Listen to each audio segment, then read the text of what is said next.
player. It's probably not a huge subject of debate, but Tempest 2000 is arguably the best ever game on the Atari Jaguar. We know it's not exactly a high bar, but the fact remains. Tempest 2000 is a fantastic time even with its admittedly minor issues. Though other versions do exist, the Atari Jaguar version of Tempest 2000 is most notable due to its much higher quality compared to most other titles on its native console. I'm looking at you, Trevor McFur. Amazingly, Tempest is back for a new generation to get their tube shooter on. Tempest 4000 was developed by Llamasoft starting in 2017 and was published by Atari on July 17, 2018. It saw a physical release on PlayStation 4 and Xbox One, as well as a digital release to Windows PCs on Steam. The PlayStation 4 and Xbox One version is also available as a downloadable title. But is it worth getting? What makes it tick? Let's take a closer look.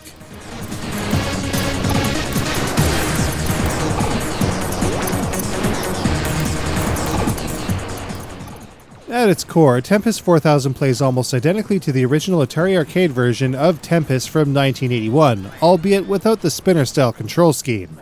Players move their blaster around the edge of a series of vector-style stages using the directional buttons or the left analog stick. It can take a bit of getting used to when it comes to determining whether the blaster will move clockwise or counterclockwise, especially since the up and down directionals also move the blaster.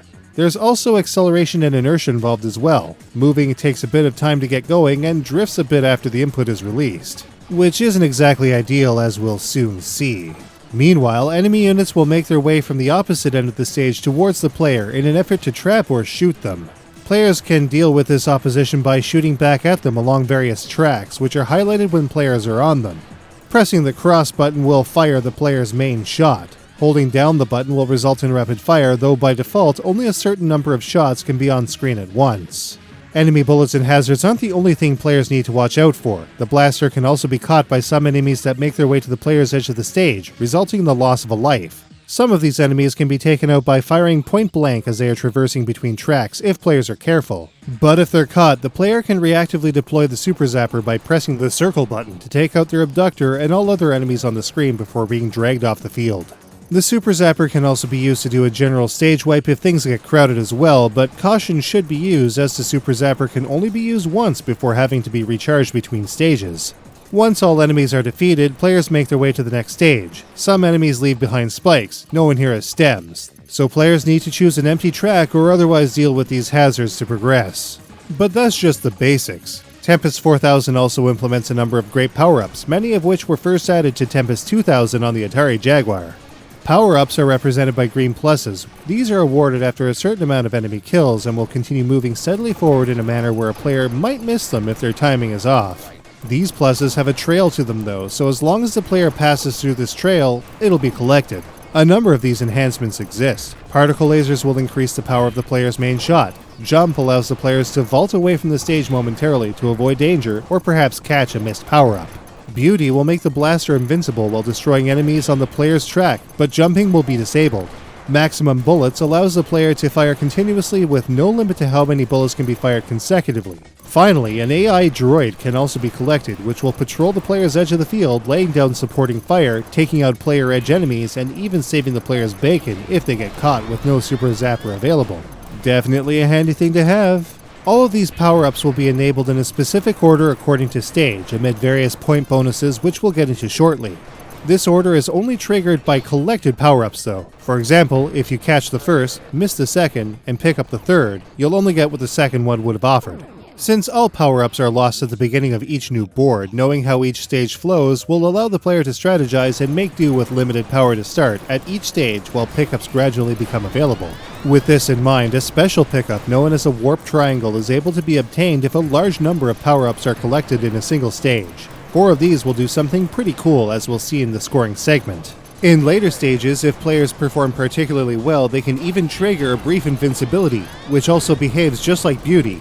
One final note, extends are released in the same manner as power-ups, meaning that players can miss out on extra lives if they aren't careful. Tempest 4000 is played over the course of 100 stages, which is pretty daunting to say the least. Things get pretty hairy as early as stage 25, and several stages, collectively known as sticking points, are sure to give even seasoned Tempest veterans a run for their money. Some of these stages are pretty creative too. Some rotate, others twist and flex, and some even have players on the inside of the field rather than the outside. In addition to the typical pure mode where players start from scratch, a couple of other modes exist as well. Classic mode allows players to continue their game with starting conditions like lives and score based on their best pure plays. These conditions can be updated with better normal runs and can help players in seeing all 100 stages without completely losing their minds, given Tempest 4000's intense difficulty about a third of the way in. A survival mode is also available, having players start a fresh game from stage 1 with a total of 9 lives available to start, but no extends will be awarded to the player throughout their run. As such, Tempest 4000 can sometimes be a pretty fun time. It maintains the quirky 90s saturated weirdness from Tempest 2000 in an ultra-high-res neon package that runs at a fantastic rate at all times, regardless of the amount of stuff happening on screen. But all of this means nothing thanks to Tempest 4000's controls. It's a simple enough game to play, sure, and in the beginning it's pretty easy to get the hang of. But when the game gets flooded with enemies and shots and then starts spinning and flexing all over the place, they just don't work since the directionals are relative to where clockwise and counterclockwise are in relation to the blaster. You think you're going to go one way only to veer off in the opposite direction, and this happens a lot. This is especially true when players can't see what the f*** is going on most of the time thanks to the particle-heavy explosions and multiple distortion effects all over the place. It's frustrating beyond anything we think we've encountered since Deep Blue, and it took restraint not to tear our DualShock 4 apart in anger. We kind of wish that a spinner-style controller could have been made for this game and maybe bundled with it as part of a premium edition or something, and it might have helped in the end, but as of this review, the controls are fundamentally bad when the going gets spinny and particle-heavy.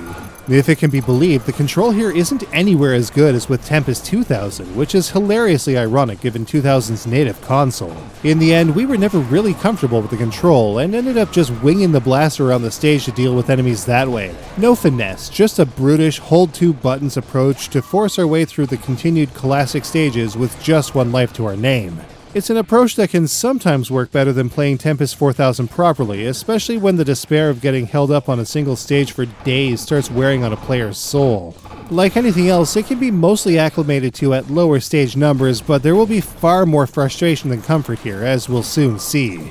On the other hand, Tempest 4000 also has all of the amenities that a modern shooting game should have, including local and online leaderboards. Given the many ways a player can score high in Tempest 4000, this is sure to enhance its replay further, so long as the controls are either fixed or manageable for the player.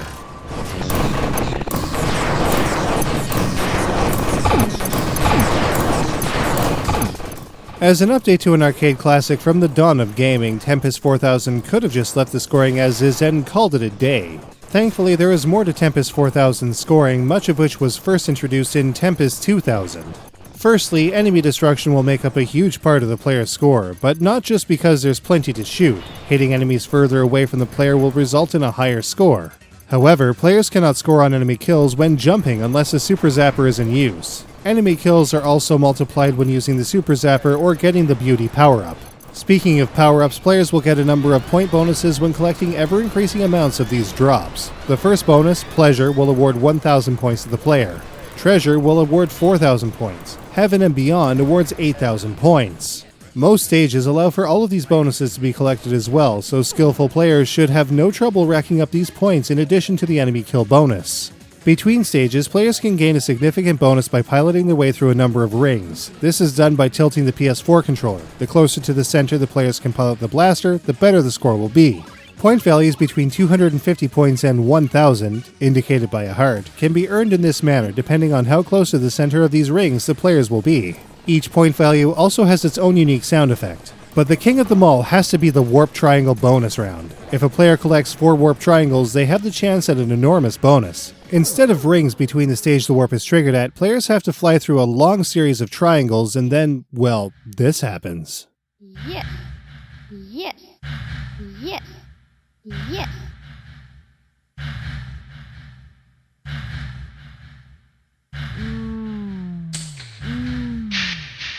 Yes.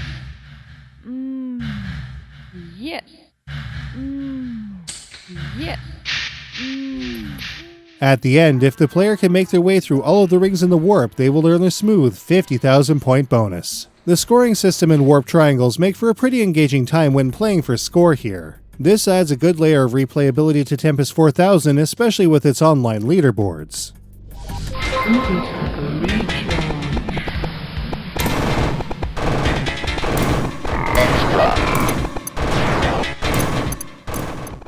Compared to many of the games of its time, the original Tempest was already a game that stood out from its contemporaries in 1981 thanks to its vibrant vectored graphics. Tempest 2000 would up the ante with brightly colored visuals and a catchy techno soundtrack, so it's no surprise that Tempest 4000 takes things to new heights, even if by today's standards they seem a little on the simple side. Visually, Tempest 4000 pops with bright vectoring and subtle use of polygons to flesh everything out. It also supports 4K resolution on all supported platforms, making for very smooth, bright, and generally impactful visuals throughout. Tempest 4000's backgrounds also drips with some of that special 90s secret sauce paired with a modern depth of field effect to make them more naturally detached from the action. As such, players should never get anything in the background confused with anything in the playfield, which is good because there's more than enough of that to go around. The sound in Tempest 4000 is absolutely reminiscent of Tempest 2000, which makes sense since the iconic tracks of the Jaguar classic make a return. There are even remix tracks from Tempest 2000 alongside tracks from TXK as well. The Tempest 2000 soundtrack was a crowd pleaser back in the 90s, and we have to say it hits the spot here too. Tempest 4000's sound effects are a hodgepodge of effects from Tempest's entire history as well. That same creepy supercharger recharge voice is back, along with voice synthesized bonus announcements and some interesting samples during the warp bonus. There are also some great audio flourishes all over the place in this game too. Our favorite? It's all just so weird and retro, and it's pretty great as a result. But there are definitely flaws. Some of the sound effects are irritating, some too loud, and others still are shrill and terrifying if the players aren't expecting them. It's actually so bad that we're putting a sound warning right here. Get ready.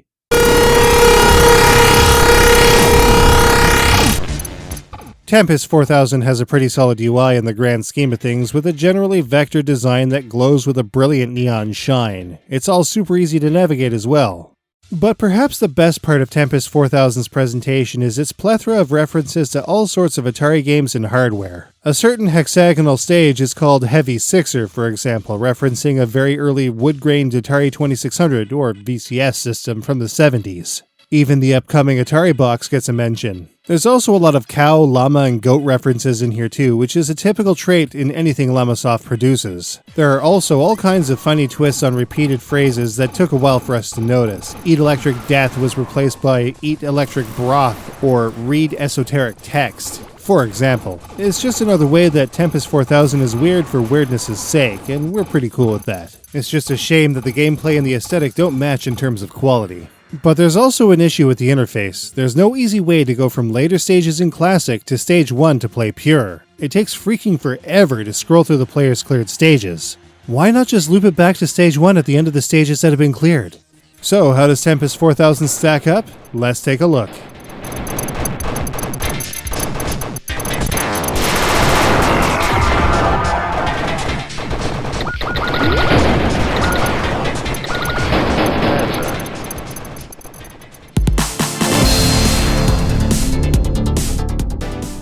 Tempest 4000 is a fun game, but it is definitely marred by dumb busted control, especially in quickly spinning and morphing stages. The tilt controls also pretty much suck. In terms of its challenge, Tempest 4000 starts off fine, sure, but it gets very difficult very early on, starting at around stage 25. But a lot of this challenge comes from busted stage design and poor control. 100 stages and 3 game modes gives Tempest 4000 some pretty long legs. Score chasing with an online leaderboard takes it even further. Visually, Tempest 4000 is heavy on the neon, but some enemies can be pretty simplistic and dated looking. Distortion effects and a ton of particles and bloom can really obscure the playfield too, especially when it's all spinning around the screen at high speed.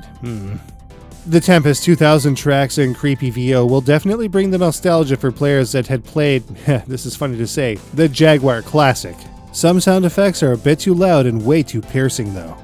With its new scoring mechanics and great core stage set, Tempest is back and better than ever, is what we'd like to say. In reality, Tempest 2000 is still the best game the series has seen to date. And it's all thanks to, you guessed it, the f***ing garbage control the Tempest 4000 is held back by. Physical copies of Tempest 4000 are available for about $30 US, while downloadable copies are about the same price. However, the Steam version is only $20 US. That's a fair value for this game, given what it offers. We can only hope that the controls get fixed, and soon.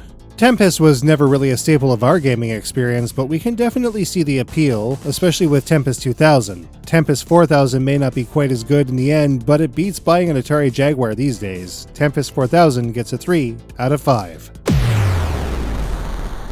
For about $30 US, you can get a copy of Tempest 4000 at retail or on the PlayStation Network or Xbox Marketplace. On Steam, you can get it for $20 today. I had no idea that Tempest 4000 was going to be released so soon, so it was kind of a pleasant surprise. It's too bad the controls don't make for a very fun time in later stages though. Oh, and while we didn't make it to our goal, I'd still like to extend a sincere thank you to everybody that supported the Sega Dream Quest project.